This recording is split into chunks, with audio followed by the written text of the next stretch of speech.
setup. Okay, so as I said, the main change we did there now was sort of getting that lead arm more in line with the club.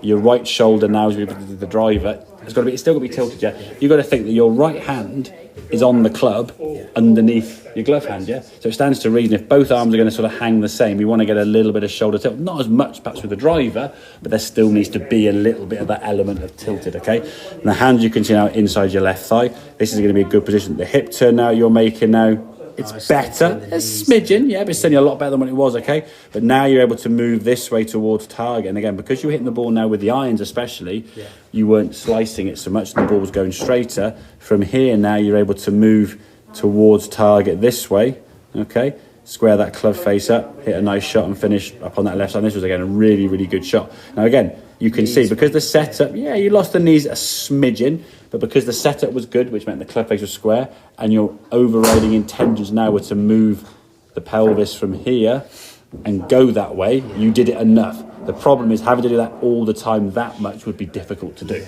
So when it's good, it was incredible, like 177, whatever it was, a 6 iron, nutted it, okay? The ones that don't quite go so well, you don't have enough, hit the ground behind the golf ball, or catch it sort of top of the golf ball. It's a bit thin, not quite as good a strike. But moving the body now from here to that left side is something you can do. But I think you've got to start in a position whereby that the handle of the club, or the hands are on the club, should I say, in a position that's going to return that club back to the ball pointing to where you want to go. If it's got a potential to sort of curve like that, curve off to the right, you're now going to do something to send it to the left, which is what you're going to have when you get that increased side spin, kills your yardage, hits the ball really high. In windy conditions, you're going to struggle. If there's trouble on the right-hand side, psychologically, you're going to try and stand it further left, which makes it even worse, yeah? So yeah, if we can get that left hand in a better position, get the handle of that club just by in that left hand. This is for all shots, and we'll talk about this in terms of where your hybrid would be. I mean, that would be kind of where your hybrid's going to be there, okay? If you were chipping, this foot now would move in to that blue line, and then the handle would obviously go forward because your lower half would kind of move this way. If you put your right foot here, the pelvis is going to move in, everything's going to move that way, you see? So you'll be kind of here, it moves there, you see, so I'm going to move everything in. So my left leg kind of goes from being leaning back a little bit to being more vertical. So my hands and everything are moving into that same position. I'm looking at the short game, but to get that same kind of good control. This is kind of where you're going to control everything in that sort of start position, okay? The hands get too far back here, yeah? You're adding loss to the golf club, send it too high. Okay, does that make sense? And so yeah, lots of good movements there. Just double check that setup.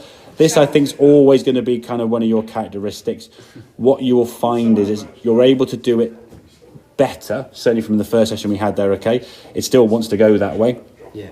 Eventually, you might play sort of 3 or 4 months and so on, when you're hitting the ball really nicely, and it's moving a little bit, and then you just keep going and going and going and going, and then you get to a point where you've gone too far, and then you keep hitting the ground behind the golf ball, and you can't get back to the goal. So that's almost like your light bulb moment. When you hit the ground behind the ball, you go, oh yes, because of it, yeah? You'll be more aware of that, so at least you can cure your fault a bit more, rather than go, I've got no idea what I'm doing, how am I going to fix that? Okie dokie, very good.